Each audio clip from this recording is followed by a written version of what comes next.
शुभम उसकी बात सुनकर शॉक्ड था। उसने तुरंत हाँ में सिर हिलाते हुए अपनी नजरें नीची कर ली थी। जब नव्या उसकी हेल्प करने के लिए आगे बढ़ी थी तो शुभम को लग रहा था कि नव्या के हेल्प करने के पीछे कोई ना कोई वजह होगी। शायद वो वजह ईस्ट सिटी की वो जमीन ही थी। लेकिन दूसरे ही पल शुभम को याद आया कि नव्या को इस बारे में कुछ भी पता नहीं था। नव्या सचमुच बहुत अच्छी दोस्त थी। कुछ ही देर में सभी अपने अपने घर के लिए निकल गए। शुभम कार में बैठा हुआ उस जमीन के बारे में सोच रहा था। क्या हुआ सर, आप परेशान दिख रहे हैं? शुभम के असिस्टेंट विनय पाठक ने पूछा। लेकिन वो इस तरह गहरे विचार में डूबा हुआ था कि उसने विनय की बात को भी नहीं सुना था। कुछ पलों के बाद उसने एक निश्चय के साथ अपना फोन मिलाया, मानो उसने पहले ही कोई बड़ा फैसला कर लिया हो। उसने अपने कॉन्टैक्ट को स्क्रॉल किया, अपने लॉयर अनिल तिवारी को फोन किया। हेलो मिस्टर शुभम, मोबाइल के दूसरी तरफ से अनिल तिवारी ने कहा। Sort out the property rights of the land in the East City. I want this done as quickly as possible. Shubham ने बिना किसी फॉर्मेलिटी के सीधे मुद्दे की बात करते हुए अपने लॉयर से कहा। अनिल उसकी बात सुनकर हैरान रह गया, क्योंकि शुभम उस जमीन को पहले बेचना नहीं चाहता था। क्या? अब आप उस जमीन को बेचना चाहते हैं? अनिल ने हैरान होकर पूछा। हाँ, मैंने उस जमीन को बेचने का डिसाइड कर लिया है। Please arrange the transfer procedures by tomorrow. Of course mister Shubham, मैं जल्दी ही अरेंज करता हूँ, अनिल ने कहा। उसके कहते ही शुभम ने कॉल कट कर दिया। कॉल पर शुभम की लॉयर से हुई बातचीत को सुनकर विनय खुद को पूछने से नहीं रोक पाया। उसने रियर व्यू मिरर में शुभम को देखते हुए पूछा, सर, आप वाकई उस जमीन को बेचना चाहते हैं? हाँ विनय, शुभम ने हाँ में सिर हिलाते हुए कहा। यह नव्या जब तक वापस घर पहुंची तब तक बहुत देर हो चुकी थी। सभी लोग पहले ही सो चुके थे। उसे लग रहा था कि कहीं किसी को पता न चल जाए, खासकर अविनाश को। इसलिए वो बहुत आराम से घर के अंदर आई। जब उसने देखा कि लिविंग रूम में सिर्फ एक छोटी सी लाइट जल रही है और वहां कोई नहीं है, तो वो राहत की सांस लेने के लिए खुद को रोक नहीं पाई।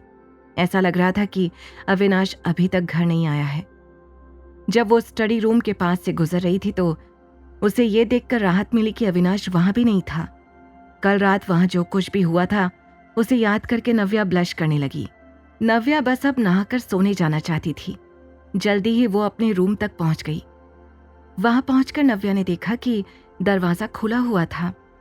वो कुछ सोच पाती कि तभी उसने देखा कि सामने सोफे पर अविनाश बैठा हुआ था।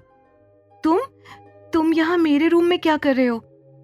मुझे लगा कि तुम आज रात वापस नहीं आओगी। मैं शुभम और बाकी लोगों के साथ डिनर करने चली गई थी, वहां थोड़ा लेट हो गया।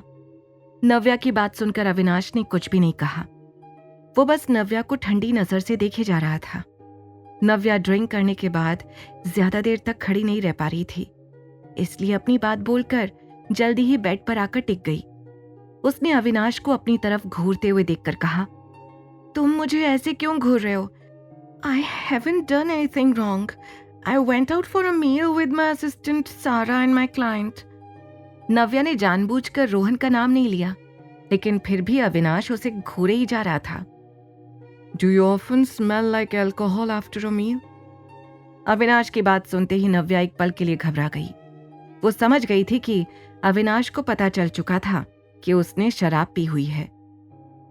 मुझसे नाराज मत हो अविनाश, नव्या ने बच्चों की तरह क्यूट बनते हुए अविनाश से कहा। नशे में उसे बिल्कुल समझ नहीं आ रहा था कि वो क्या कर रही थी। अविनाश ने उसके बिल्कुल पास जाकर कहा, I am just telling you as my wife what you can do and what you cannot do. I've warned you again and again. I know I was wrong. I won't dare to do it again, okay? नव्या ने उसी अंदाज में कहा। नशे की वजह से नव्या का सिर अब झूमने लगा था। Fine, but no more mistakes. Otherwise, Avinash ने अपनी बात आधी ही कही थी और उससे पहले वो नव्या के बिल्कुल नजदीक पहुंच गया था। अविनाश नव्या की हार्ट बीट साफ साफ सुन पा रहा था। आगे की कहानी जानने के लिए देखिए अगला एपिसोड सिर्फ पॉकेट FM के YouTube चैनल पर और द रिटर्न के सारे एपिसोड्स को सुनने के लिए डिस्क्रिप्शन में दी लिंक से डाउनलोड करें पॉकेट FM ऐप।